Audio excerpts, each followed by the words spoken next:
Un polyèdre en géométrie, c'est une figure géométrique de l'espace, c'est-à-dire un volume en 3 dimensions comme celui-ci, dont les faces sont des polygones, c'est-à-dire des faces parfaitement planes, délimitées par des segments, c'est-à-dire des lignes droites.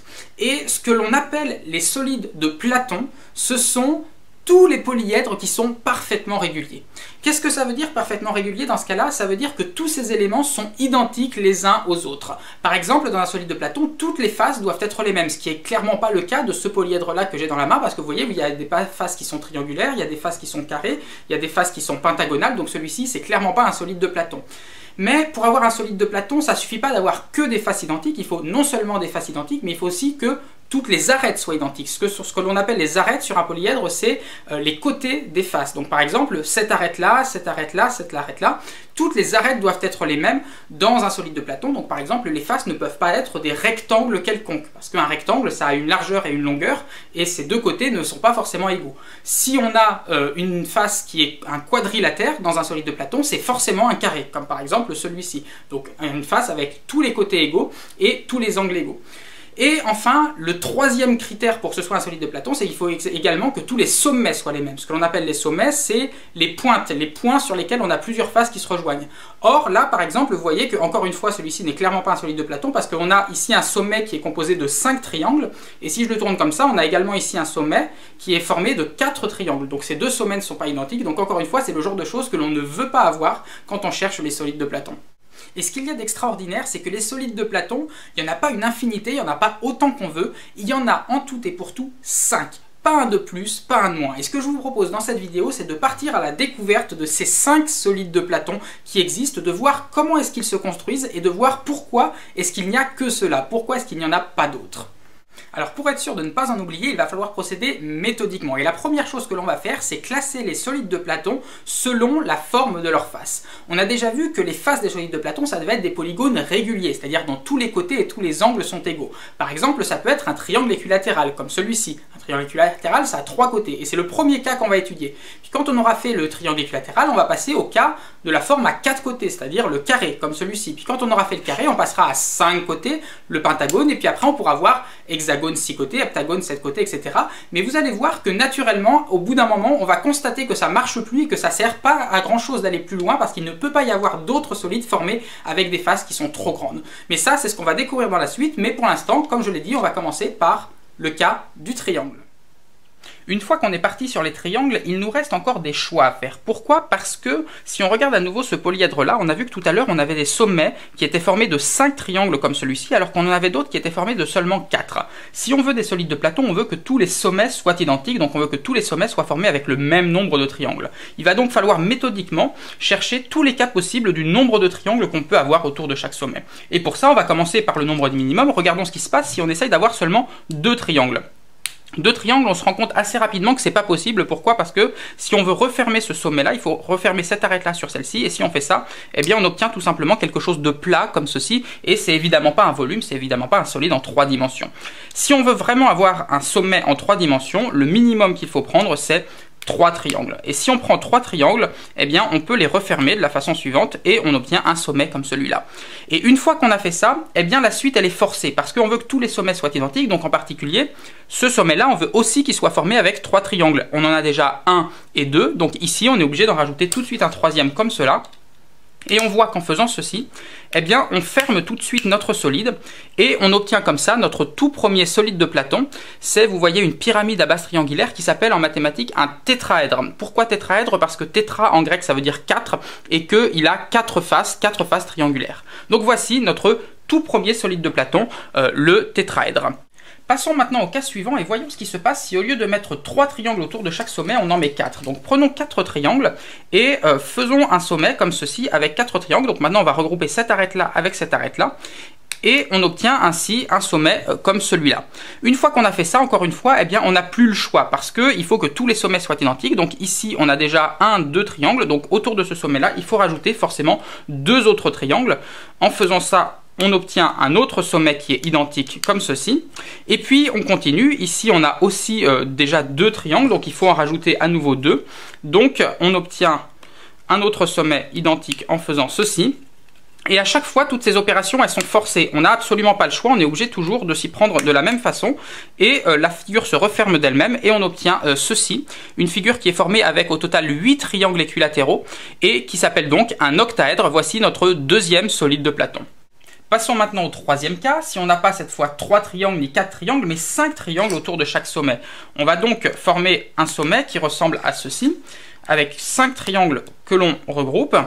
Et en faisant ça, encore une fois qu'on a fait ça, eh bien la suite de la construction est absolument forcée puisque tous les autres sommets sont identiques. Donc par exemple ici on a déjà 2 triangles, donc il va falloir en rajouter forcément 3. Et puis en continuant comme ça de proche en proche, eh bien on finit par arriver à une figure que j'ai déjà faite qui se trouve ici et qui est formée au total de 20 triangles équilatéraux et qui pour cette raison s'appelle un icosaèdre.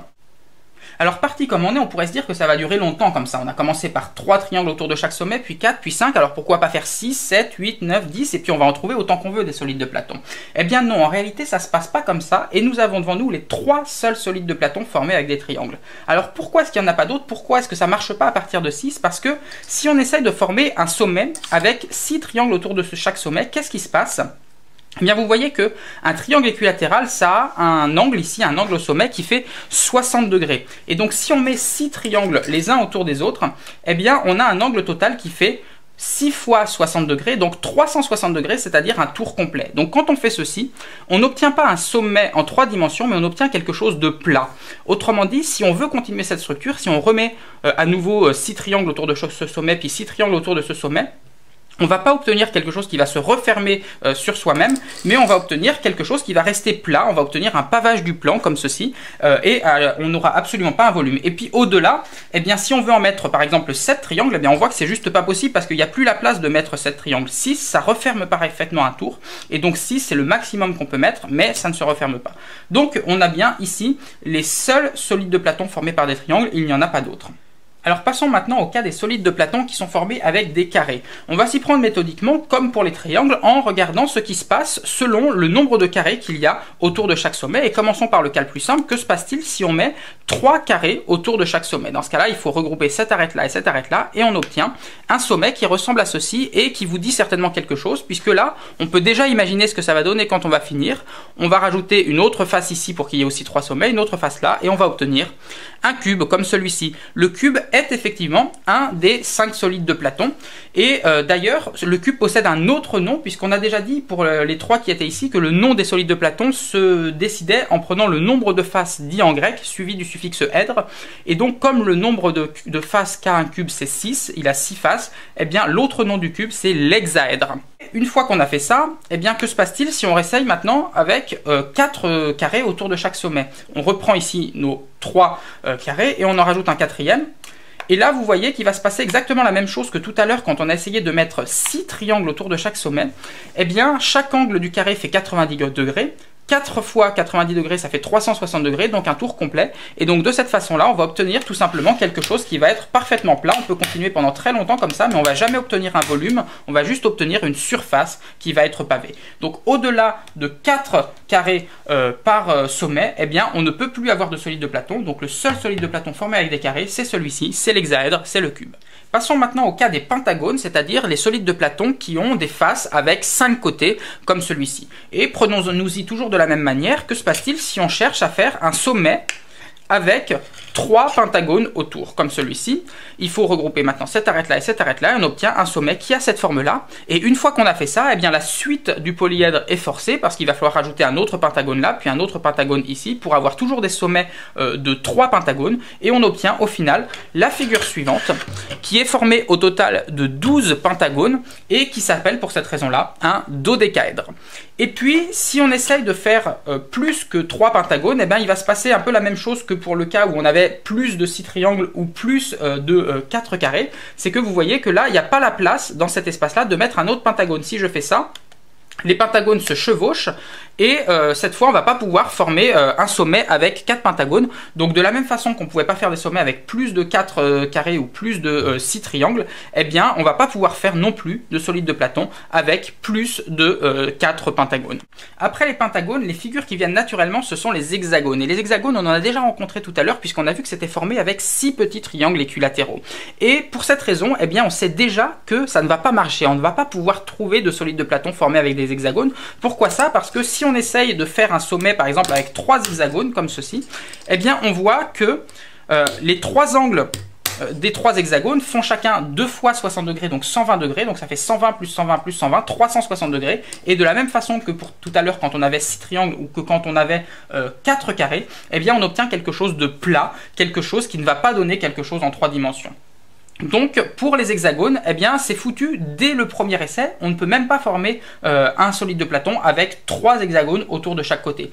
Et puis une fois que ça ne marche pas avec les hexagones, eh bien vous vous doutez que ça ne va pas marcher non plus avec les figures qui ont plus de sommets. Parce que plus il y a de côtés aux figures, plus les angles sont grands et donc moins ça va tenir. Si on prend par exemple un heptagone qui a 7 côtés, eh bien l'angle de chaque sommet va être encore plus grand que celui de l'hexagone et donc on va encore moins pouvoir mettre 3 heptagones autour de chaque sommet. De la même façon pour les octogones qui ont 8 côtés, etc. etc.